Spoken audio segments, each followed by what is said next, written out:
श्रोते हो नमस्कार. आजचा शब्द आहे घटना. आजी, 26 जानेवारी दिवशी स्कूलमध्ये मी एक छोटं स्पीच करणार आहे. मी लिहिलंय, जरा बघ ना बरोबर आहे का. मनू हातातली वही दाखवत म्हणाली.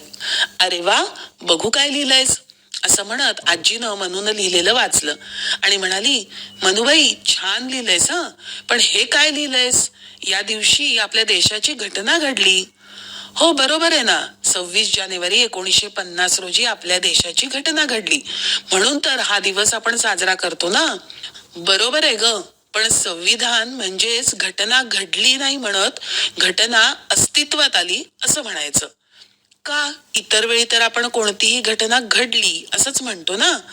अगदीच चूक नाही म्हणा तुझं, पण त्या घटना वेगळ्या आणि ही घटना वेगळी. तिचा गोंधळ पाहून आजी समजावत म्हणाली. म्हणजे मला नीट नाही समजलं.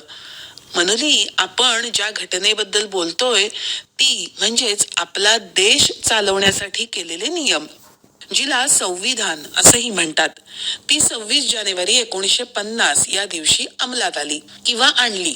म्हणजेच त्या दिवसापासून आपल्या देशाचा कारभार त्यातल्या नियमानुसार सुरू झाला. आजीनं अगदी सोप्या शब्दात सांगितलं. देशासाठी सुद्धा नियम असतात आजी. हो तर, नियम नसतील तर प्रत्येक जण वाटेल तसा वागेल. म्हणून घटनेमध्ये आपण काय केलं पाहिजे, काय नाही केलं पाहिजे, आपले हक्क, आपली कर्तव्य आणि आपल्याला कोणकोणत्या प्रकारची स्वातंत्र्य आहेत, या सगळ्याची माहिती आहे. अरे बापरे, कुणी लिहिलं हे इतकं सगळं लक्षात ठेवून. बॅरिस्टर डॉक्टर बाबासाहेब आंबेडकर आणि त्यांच्या सहकार्यांनी. म्हणूनच डॉक्टर आंबेडकर यांना घटनेचे शिल्पकार असं आपण म्हणतो. वा, ग्रेटच ना आजी. हो तर, आणि या दिवशी घटना अस्तित्वात आली म्हणून तो दिवस आपण प्रजासत्ताक दिन म्हणून साजरा करतो.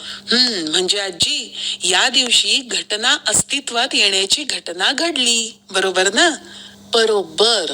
आणि एरवी एखादा प्रसंग घडला तर त्याला आपण घटना घडली असं म्हणतो. आलं का आता लक्षात तुझ्या.